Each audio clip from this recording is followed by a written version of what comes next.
En medio de una campaña presidencial cada vez más tensa, lo que parecía una alianza sólida dentro de la derecha colombiana, hoy muestra grietas profundas. Un cruce de declaraciones entre Tomás Uribe y Enrique Gómez Martínez encendió la polémica, poniendo en el centro del debate a Abelardo de la Espriella y su papel en los ataques al uribismo. Mientras unos hablan de traición y división, otros lo ven como parte natural de una competencia política feroz. Pero la pregunta clave es, ¿hasta qué punto este fuego amigo puede debilitar sus propias opciones frente a rivales como Iván Cepeda? Hoy analizamos un enfrentamiento que no solo revela tensiones internas, sino que podría redefinir el rumbo de la contienda electoral en Colombia. Acaba de trinar, no, hace una hora, trinó el hijo del expresidente Álvaro Uribe, que estábamos hablando precisamente de Uribe y la campaña de Paloma Valencia, escribiendo lo siguiente: es imposible no preguntarse si Abelardo de la Espriella autorizó los ataques de Enrique Gómez Martínez en contra de Álvaro Uribe y el Centro Democrático. Oscar Lina, es que Enrique Gómez está atacando a Álvaro Uribe y al Centro Democrático, porque ahí vemos a Tomás Uribe pues bien peleado desde hace rato con Abelardo de la Espriella, y lo mismo a Jerónimo, que ha mandado mensajes importantes a ese sector, porque hay como una división. ¿Esta división es real o no es real? Porque uno a veces no sabe qué creer en términos políticos, porque dicen que Álvaro Uribe tiene dos candidatos, Abelardo y Paloma, pero ahí salen los hijos a decir que Abelardo si está autorizando o no que Enrique Gómez Martínez esté atacando al expresidente Uribe y al Centro Democrático. ¿En qué está atacando Enrique Gómez Martínez al expresidente Uribe? Hay toda una pelea en X, Camila, de Enrique Gómez Martínez, no solamente al expresidente Álvaro Uribe, sino incluso le respondió a Tomás Uribe, y si quiere le pongo el trino, pero incluso hay bastantes alfiles del uribismo cuestionando que en años anteriores a Enrique Gómez sí le servía el expresidente Álvaro Uribe, y hoy que están del otro bando, es decir, del lado de Abelardo de la Espriella, y que están cazando esta pelea contra la campaña de Paloma Valencia, hoy Enrique Gómez está peleando. Mire, me dice de hecho alguien del uribismo que nos está escuchando: Enrique Gómez nos ha maltratado mucho, y le voy a leer lo que le respondió a Tomás Uribe. Tomás, en esta campaña de Salvación Nacional las personas no tienen que pedirle permiso a nadie para hablar o publicar. La democracia y la libertad de pensamiento y de expresión son un pilar fundamental de nuestra política. Sé que no en todos lados funciona así. Como me preguntas, me autorizas a preguntarte con la misma franqueza: los ataques a Abelardo y a nosotros en Salvación Nacional, llamarnos, abro comillas, pendejos o no votes tu voto, ¿fueron autorizados por el presidente Uribe? La campaña sistemática y coordinada para que Abelardo renunciara fue autorizada por tu padre. Los vetos y calumnias de la gran consulta, el anuncio de que Oviedo no votara por Abelardo en la segunda vuelta.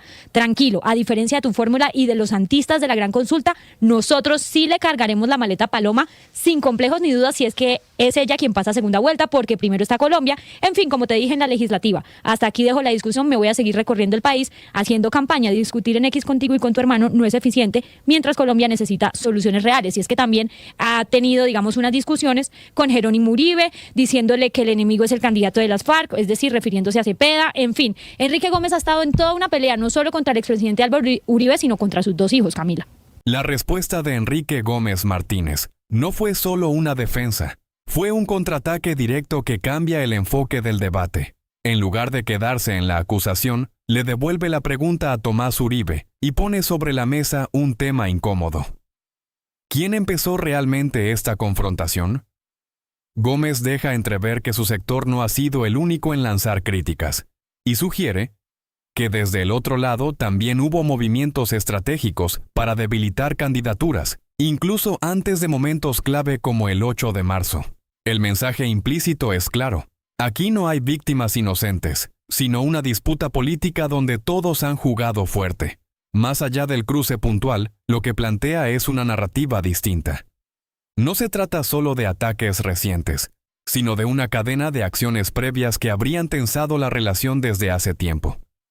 Con esto, Gómez intenta equilibrar la balanza y desmontar la idea de que su postura es aislada o injustificada. Este tipo de respuestas no solo elevan el tono, también dejan ver que las diferencias dentro de este sector son más profundas de lo que parecen, y que la pelea no es improvisada, sino acumulada. Pero mire, en este caso, Camila, ¿se acuerda que yo utilicé la expresión hace poco de los daños colaterales? Y me parece que ha escalado demasiado ya la confrontación. Lo que el doctor Abelardo de la Espriella hablaba de que él está compitiendo con Paloma Valencia, la palabra que utilizó fue la de ella es una competidora en esta campaña. Realmente el daño que se puede causar en esta época de primera vuelta, pensando en la segunda vuelta, cuando uno pensaría que se van a unir, depende de la cantidad de daño que se causen en esta época, Camila. Porque si el tono que están empleando es el del doctor Enrique Gómez, eso no va a tener una solución muy fácil pensando en una segunda vuelta. Y para quienes están en esos movimientos de oposición, o en el caso de Paloma Valencia y Abelardo de la Espriella, si no se da su unión en una segunda vuelta, no hay posibilidades ninguna de que uno de ellos suelto le gane al doctor Cepeda. Entonces yo creo que habría que mirar tanto por parte de Abelardo de la Espriella como por parte de la campaña de la doctora Paloma Valencia, inclusive del propio presidente Uribe, qué tanto daño están dispuestos a causarse en fuego amigo, con el fuego amigo en esta parte de la campaña. Porque veo que es demasiado, ha escalado demasiado. La manera como el doctor Enrique Gómez se refiere al expresidente Uribe no es la mejor, no es respetuoso. Y también de parte de la campaña de la doctora Valencia, Paloma Valencia, hay sectores que atacan fuertemente, Oscar, sobre todo al doctor al doctor Oviedo. Entonces me parece que eso está causando demasiadas heridas que van a tener consecuencias en una segunda vuelta. Oscar, no son amigos, son adversarios ahorita, están peleando por un puesto y así la política, así la competencia y la vida. Acá no se están ni diciendo insultos ni amenazando de muerte. Está bien, o sea, yo no dramatizaría tanto. Así la política es un puesto, es una carrera feroz por un puesto, porque el otro es para Iván Cepeda. Y al final, las coincidencias de estas dos personas son 100 veces más grandes que la que tienen con Iván Cepeda. Se podrán decir incluso cosas 4 o 5 veces peor de lo que estamos leyendo. Y si gana Iván Cepeda, le aseguro que serán los mejores amigos y se tomarán selfies, irán a hacer campaña por todo el país de la mano. Eso se lo prometo. Pero no me parece nada dramático. Y es que, aunque hoy el ambiente esté cargado, las palabras suban de tono y las diferencias parezcan irreconciliables, hay algo que la historia política nos ha enseñado una y otra vez. En campaña, los rivales de hoy muchas veces terminan siendo los aliados de mañana. Lo que estamos viendo entre sectores cercanos a Álvaro Uribe, Abelardo de la Espriella y figuras como Paloma Valencia no es una excepción, es parte del juego político. Una competencia intensa, sí, a veces incómoda también, pero totalmente normal cuando hay tanto en juego. Porque al final, más allá de los cruces, de los trinos y de las acusaciones, hay un punto en el que todo cambia. La segunda vuelta. Ese momento donde ya no importa quién dijo qué, ni quién atacó primero, sino quién tiene la capacidad de sumar, de construir y de enfrentar a un rival común como Iván Cepeda. Ahí es donde la política deja de ser confrontación interna y se convierte en estrategia, donde las diferencias se bajan de volumen y aparece algo mucho más fuerte: la necesidad de unidad. Porque ningún proyecto, por fuerte que sea individualmente, puede llegar solo al final. Y sí, muchas de las cosas que hoy generan titulares, que hoy parecen definitivas, probablemente quedarán atrás.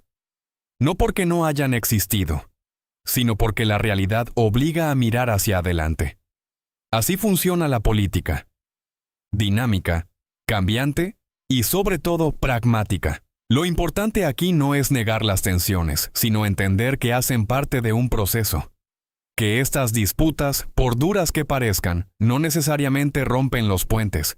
Muchas veces los reconfiguran. Al final del camino, cuando llegue el momento decisivo, lo que va a pesar no es quién ganó una discusión en redes, sino quién logra unir fuerzas para representar una visión de país. Y en ese punto todos tendrán que tomar una decisión: quedarse en la diferencia o construir sobre lo que los une. Porque por encima de cualquier candidatura, de cualquier nombre o de cualquier ego, hay algo que está en juego y que es mucho más grande: Colombia.